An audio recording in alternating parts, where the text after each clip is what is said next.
Pero dito, isa pa to, yung kay Senator Bato de la Rosa, na itong mga pakalat na fake news ni Boying na may ICC ano na daw. So, meron daw siya cellphone niya, pero hindi daw official yun. Ba't kinakalat mo na hindi official? Para kang si Ramon Tulfo nilagay yung pangalan ni Magalong pero to be confirmed pa.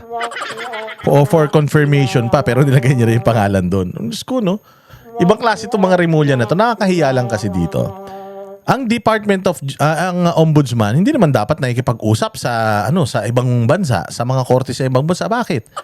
Kasi ang trabaho ng Ombudsman yung mga opisyal ng pamahalaan kasuhan kung hindi ginagampanan yung kanilang mga tungkulin. Bakit siya nakikipag-usap? Hindi naman trabaho ng DOJ. Yung DOJ secretary pa rin ba siya? So, ito bang DOJ secretary ngayon puppet niya? Yung acting DOJ secretary, puppet ba ni Boying Rimulya? Tsaka nakakainis kasi nga dito, nagpapakalat siya ng balita na hindi naman kumpirmado. Even the ICC is not confirming it. Although, alam natin na traidor yan silang lahat at hindi natin alam kung strategy nila yan para maging complacent si Senator Bato de la Rosa or para ma-divert yung issue sa flood control scandal.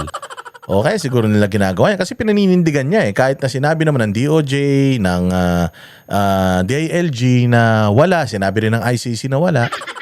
O sinabi din nung mga council ng mga biktima dito sa Pilipinas na wala rin silang alam at saka wala rin silang balita. Pero pinipilit pa rin ni Boying. Bakit? Kasi nga, baka yun ang usapan. Kailangan ipilit, paingayin, maging aligaga ang tao, baka sakali malihis yung attention from flood control to yung panibagong na naman kasi malaki ang crowd ng Duterte supporters. Alos karamihan, 32 million yan na bumoto kay Inday Sara ay nakaabang ngayon sa mga nangyayari dyan. So baka sa sobrang dami niyan, gusto nilang guluhin, kaya nagpapakalat sila ng mga ganitong istorya. So ito ang sagot, hindi daw isusuko si Senator De La Rosa sa ICC. Sabi ng kampo niya, pakinggan natin yan. Senator Bato de la Rosa na hindi siya pwedeng isuko ng gobyerno sa International Criminal Court o ICC. Sa gitna ng balibalitang pinaaresto na siya. Live mula sa Senado, nangunguna sa balita si Camille Samonte. Camille, sabi ng DOJ kahapon, pwedeng isuko sa ICC si Senator De La Rosa. Ano naman ang sabi ng kanyang kampo?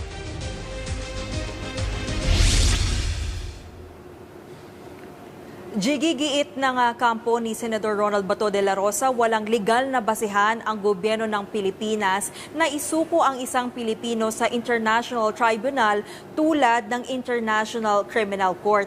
Himayin lang natin, Gigi, kahapon sinabi ng Department of Justice na may dalawang options na pwedeng gawin kay Senator de la Rosa. Una ay isuko siya sa ICC at ang pangalawa ay isailalim siya sa tinatawag na extradition. Ang dalawang options daw na ito ay nakasaad sa Republic Act 9851 o yung Philippine Act on Crimes Against International Humanitarian Law.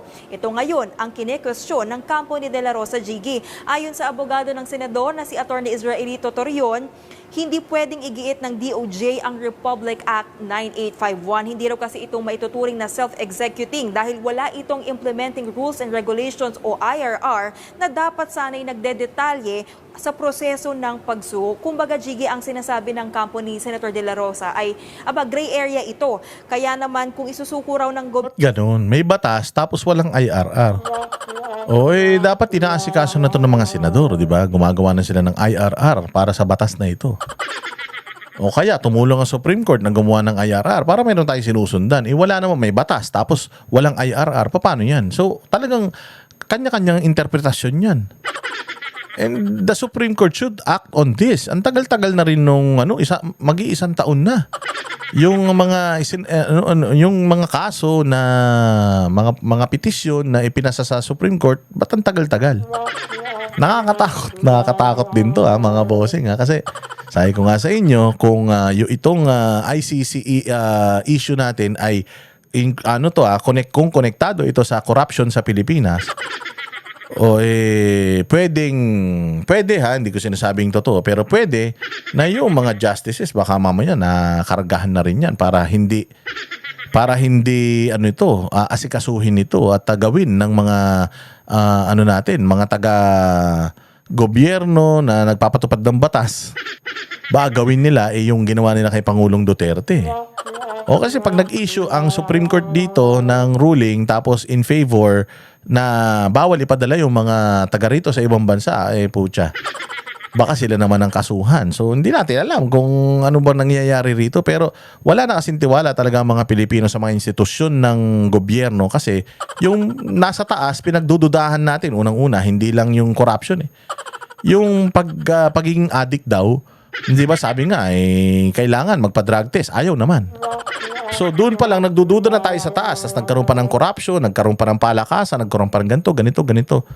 Mga desisyon na hindi tama, itinalagang PNP chief yung pinaka-unfit na si Torre, tapos biglang ombudsman, itinalaga itong si Boying Rimulya. I mean, alam natin na may something talaga, may problema talaga yung gobyerno. Kaya nakakatakot kung ano bang kontaminado, yung gobyerno lang o yung tatlong sangay. Yung tatlong co-equal body, kontaminado. Kontaminado ba ang executive? Yung executive, alam natin, kontaminado yan. Lakas tama yan.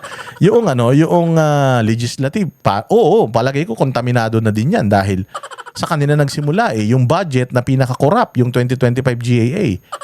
So yung Senate, hindi natin alam, kontaminado rin dahil, ewan ko, gulo-gulo din nila.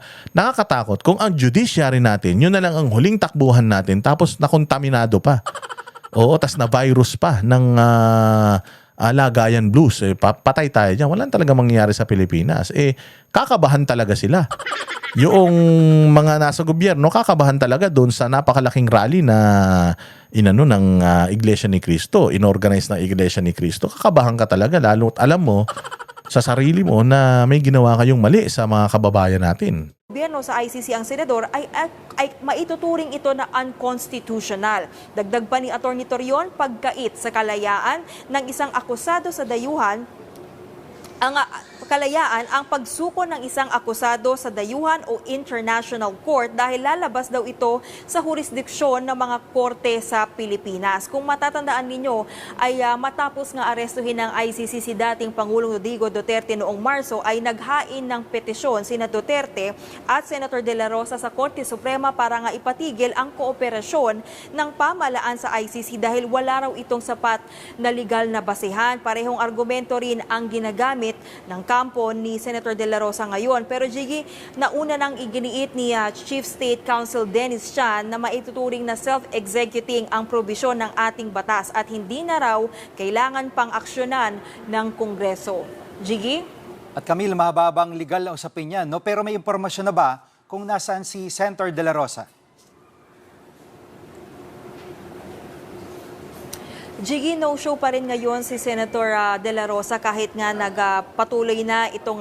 Tama kayo dyan. Si Senator De La Rosa, ingat ka. Ingat ka. Nagbi-Baker Slim ka pa naman. Ikaw din, pag natigil yung Baker Slim mo, baka bumalik tayo sa dati nating katawan. Huwag kang magpapahuli, walang Baker Slim sa ICC. Hindi nga, sinasabi ko lang kasi illegal yan Para sa akin, illegal yan. So, huwag kang papayag na gumawa sila ng illegal.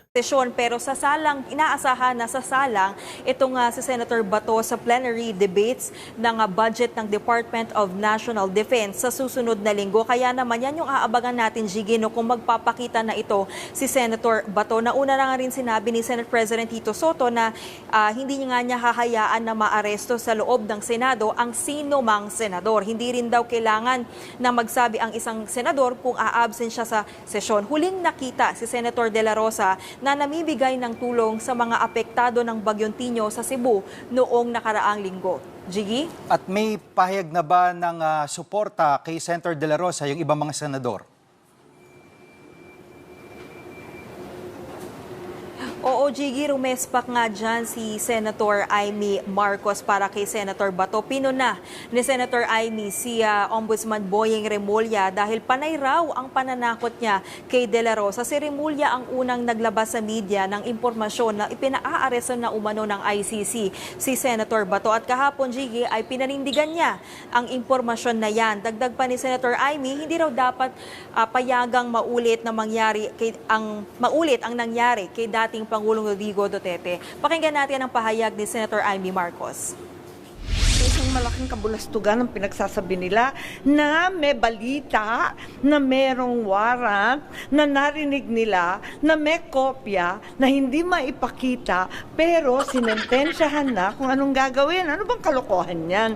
Kung may warrant, ilabas. Kung walang warrant, tumahimik na kayo. Tantanan na ninyo kami.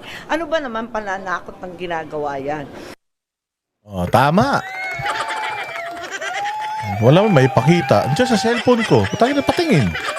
Hindi naman may pakita ng sweetik na yan. Diyos ko po. O, yan ang nangyayari sa bayang Pilipinas. Para lang malihis. O, para lang malihis mga bossing ang totoong issue ng bayan. Lahat gagawin nila. Kahit kasinungalingan magpapakalat sila. Tapos mga vlogger daw fake news. Fake news. Mga fake you kayo. Yan ang panatero, walang inuurungan. Pag tama palakpak